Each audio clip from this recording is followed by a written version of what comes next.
This is Katrin with Disability Rights New York. Welcome to our podcast, Empire State of Rights, where we bring you information on the most relevant topics regarding disability rights and advocacy. Today, we welcome Jermaine Greaves, the founder of Black Disabled Lives Matter, a prominent self-advocate and the creative behind the brand Not Like Other Kids. He's here to discuss the mission and development of Black Disabled Lives Matter and his experience as an activist and his work as a creative for brands and events. Jermaine, thank you so much for joining us today. Yeah, thank you so much for having me, guys. It is amazing to be here and to be on this podcast about disability and rights and all the things I love to talk about. So this is amazing for me. So who am I for those who don't know? My name is Jermaine Greaves. I've been a creative for about 12 years now.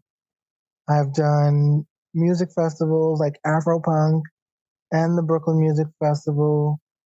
I'm the founder of Black Disabled Lives Matter. And I'm an actor, I'm a dancer, I'm a creative. I'm just an overall activist, and I feel like my whole life I've been an activist because I live with my disability.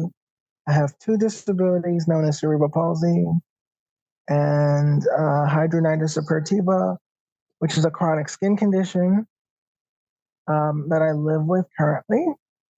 But, my whole life is about, speaking to my disability and living out loud.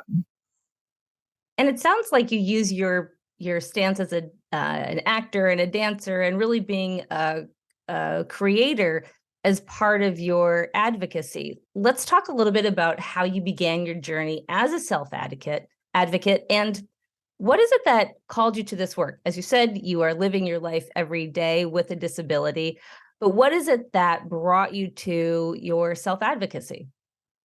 I think it's really my mother. I always say that in every interview. Like, she was the one who I saw really advocating for me. And then I just picked up on whatever she was doing. Like, seeing her on the phone, talking to doctors, me going to school, and her advocating for certain things I would need. It means a lot to me.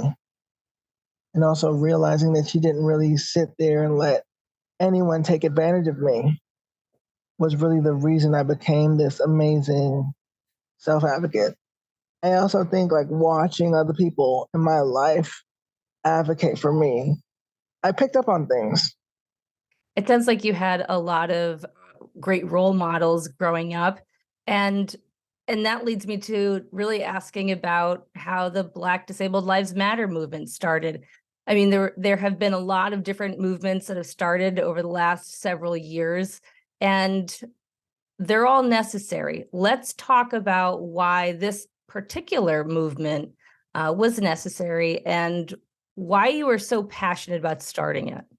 Okay, so my reason for starting Black Disabled Lives Matter was because I went to a protest in 2020, June of 2020, and there was no accessibility there. I just felt like I was one of many people that were disabled in the crowd that was finding it really difficult to do this, to march, to go out there and protest for George Floyd at the time and feel like it was safe for me. It felt very unsafe as I went out there and marched and protest. And it began to feel like I'm just one of one. And it just became this thing that was like, I'm here protesting for George Floyd, but there's no accessibility for me. So that's where it came from. In those events, there were a lot of people there. They were certainly very crowded, and safety was an issue all around. So I imagine that not having accessibility in that space must have felt like you really needed to do something so that you were able to not only participate, but also have other people feel like they were able to participate as well. Yeah, that's true. But also, I'm going to say this. I think as an event planner and somebody who's been in the event space, I wanted to shake the table of activism. Because prior to this, we had Judy Hellman, like, we're going back in history a little bit, Judy Hellman and the Black Panthers, who were doing this. But outside of that, nobody else was doing this.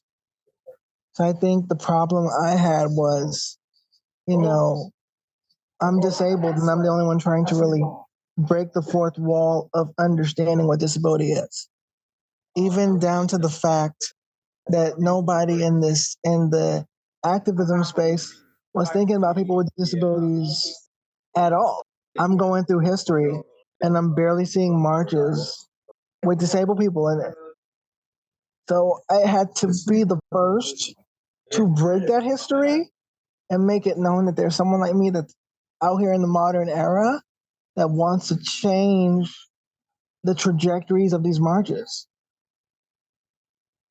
And so as you started organizing the different events, what were your outcome indicators that you were deciding this is what's making this successful? How were you gauging that as you were organizing these events?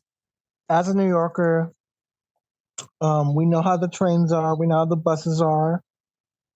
I had to go from my own experience as a disabled person and traveling.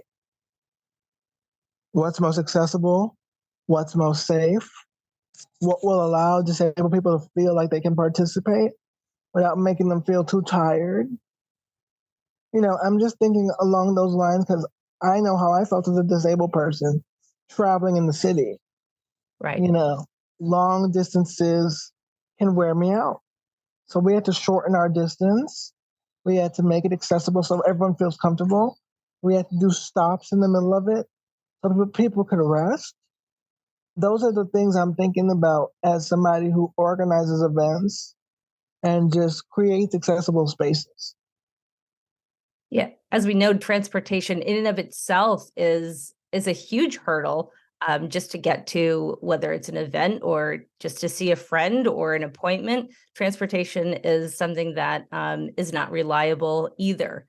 And so when we think about the events that you have planned and what you're planning, what's coming up, let's talk about BDLM's goals for the upcoming year.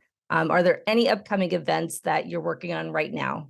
I know for me, because of my current physical condition, I'm definitely leaning towards doing more virtual stuff because it's a little bit difficult for me to do the stuff in person, do the marches. I know how to do them, but I'm not going to do them as much, or I'll do them like sporadically because of where I am physically currently. But I also know that I'm leaning towards doing more virtual actions, expanding on that. I was working with several groups before doing virtual actions, and they were greatly successful for those who felt like they couldn't participate in the actions or the marches. So I'll go back into that space and try to expand on it. Doing more panels for sure, doing more speaking engagements, just leaning into the community aspect of this. I've done the marches, I've done the articles, I've done the big publication stuff. Now it's just making it more community based. I do want to eventually make it into some type of organization because I see that's where more of the dollars can come in and more of the funding can come in to really help my community. So the disabled community needs a lot of help. And if I can, my next goal in the future is like legislation and making like laws and like different things for disabled people so they can feel like they have a space. And as we talk about organizations, BDLM is not the first advocacy organization that you've led. Talk to us a little bit about the other work that you've done with Not Like the Other Kids. Okay, so Not Like the Other Kids is a nonprofit I started because at the time I needed a wheelchair. That's a story. And I started that on the basis of it's a nonprofit. I started with me and my friend Dave Noodles. And we've done things like pay for a leukemia patient surgery, give a person the trip of a lifetime, did Puerto Rican disaster relief efforts, just did a lot of community work. And my reason for doing that was because I wanted to turn my pain into purpose or an issue I saw in the community into a purpose. It seems like when I see an issue, I create something. That seems to be my thing. Well, it does seem to be your thing, and certainly your creative efforts have done quite a bit thus far. So, talk to us a little bit about where you see your creative efforts going in the future. And are you searching for opportunities as a brand developer and an event planner? I'm always searching, but lately they've been coming to me, so it's I don't have to search too hard. Thank God. I've the opportunities have been showing up. I'm just picky about what I choose to do because I have to think, does this make sense for my brand? I don't choose as many opportunities as I used to because I realize I have visibility. And also, oddly enough, I can Google myself. I couldn't do that before. Um, when you kind of realize you can search yourself on Google, do you really need to find people or do people need to just find you? So I think it's leaning into the resources I do have and building on those resources, which is what I've really been doing the last couple of years. Because I think a lot of people are like, how have you built such a profile in like 4 years? And so, when you think about the work that you are doing and building a substantial portfolio and having a huge profile, talk about how you're empowering other people to become self advocates. And what advice do you have for those who are thinking, I think I want to do what he's doing? And how do I get started? What advice do you have? I think, let's be honest, in the disabled space, there is no blueprint for self advocacy. So it's really difficult to say this is the way your self advocacy is going to look like because there's no blueprint. I would say, if you want to become a self advocate and you're disabled, start talking to those who can actually help you. But if it's difficult, then I would suggest finding out about disability history, Judy Hellman, Crip Camp, the Black Panthers, anybody that's an advocate, even going as far back as like Martin Luther King or Malcolm X, or even people that have done this work in the past that are leaders and build on what they're doing to find your own self advocacy voice.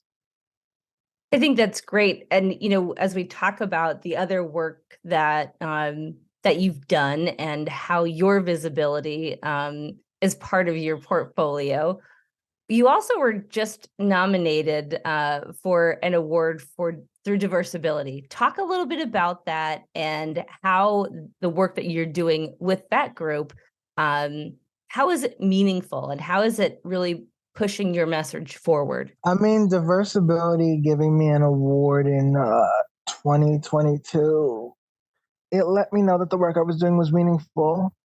It's visible, and I've been here, and they see it, and they acknowledge it, and it's valuable work that's up there with like big organizations. I mean, it means a lot to have an organization like that see my work, and it means a lot that your community sees your work because a lot of times, in the disabled community, we see each other's work, but there's really no acknowledgement for it. And to be acknowledged in this way that the work that I'm doing is touching lives, and in the midst of my own like issues, I'm still able to motivate people and touch people.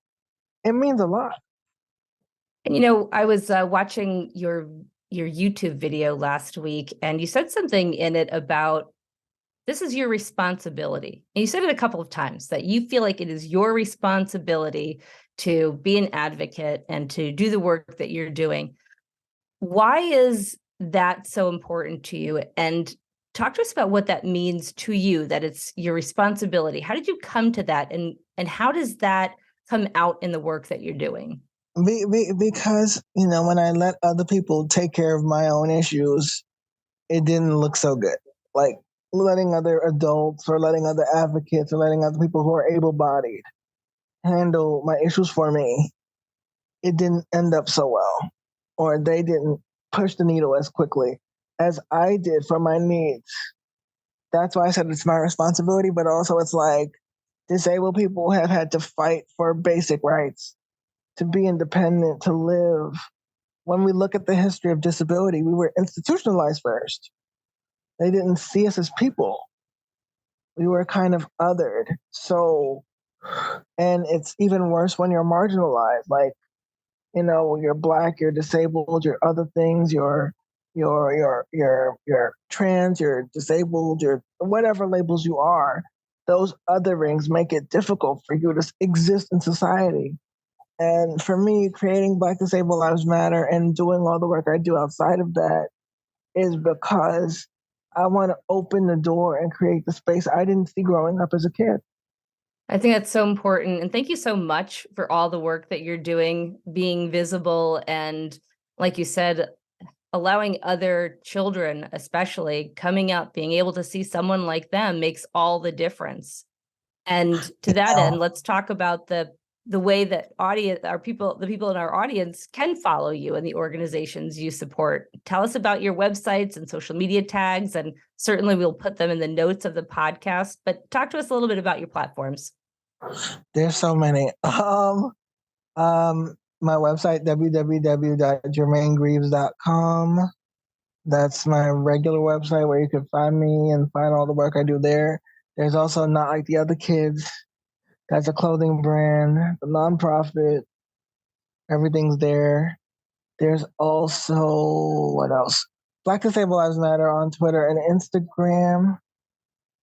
That's up and running and happening.